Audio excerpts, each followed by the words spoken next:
Welcome to జనం కోసం journalism news. Hanumakonda జిల్లా షాయింపేట మండల కేంద్రంలో పంచాయతీ అధికారులు పాలకవర్గం నిర్లక్ష్యంతో అటు అధికారులు ఇటు ప్రజలు తీవ్ర ఇబ్బందులు పడుతున్నారు.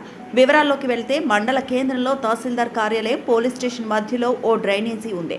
కానీ ఈ డ్రైనేజీ నిర్వహణ లేక మురికితో నిండిపోయింది. అలాగే పిచ్చి చెట్లు పెరిగి అస్తవ్యస్తంగా ఉంది. దీంతో తహసీల్దార్ కార్యాలయ అధికారులు రిజిస్ట్రేషన్ కోసం వచ్చేవారు, పోలీస్ స్టేషన్కు వచ్చే బాధితులు దోమల బెడదతో నరకం చూస్తున్నారు. పందులు స్వైర విహారం చేస్తూ దుర్వాసనతో అపరిశుభ్రంగా ఉంది. గ్రామాల్లో ఎక్కడో మారుమూలన ఇలా ఉంది అంటే ఏమో అనుకోవచ్చు.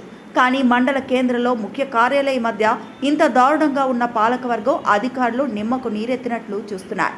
దీనిపై తహసీల్దార్ సైతం అసహనం వ్యక్తం చేయడం సమస్య తీవ్రతను తెలుపుతోంది. ఎప్పటికైనా పాలకవర్గం, పంచాయతీ అధికారులు మేల్కొని డ్రైనేజీ శుభ్రం చేయాలని స్థానికులు కోరుతున్నారు.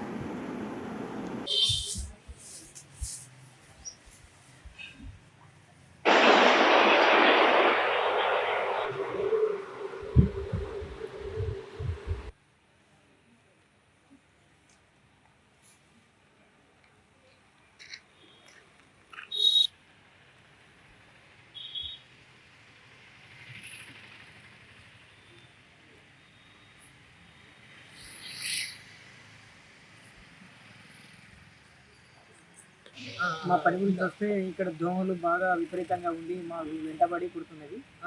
అందువల్ల వాటిని నివారించడానికి ఏదైనా మందు స్ప్రే చేయాలని కోరుతున్నాం. ఆఫీస్కి వచ్చినాం, అక్కడ దోమలు కుడుతున్నాయి, పందులు ఇట్లా అన్నీ తిరుగుతున్నాయి. దోమలు రాకుండా కొంచెం నివారణ వాటికి చేసి కొంచెం అయితే అంటే దోమలు కుడితే జ్వరాలు ఇట్లా వస్తున్నాయి కదా, శీతల వ్యాధులు వస్తున్నాయి, రాకుండా చర్యలు తీసుకోవాలని కోరుతున్నాం.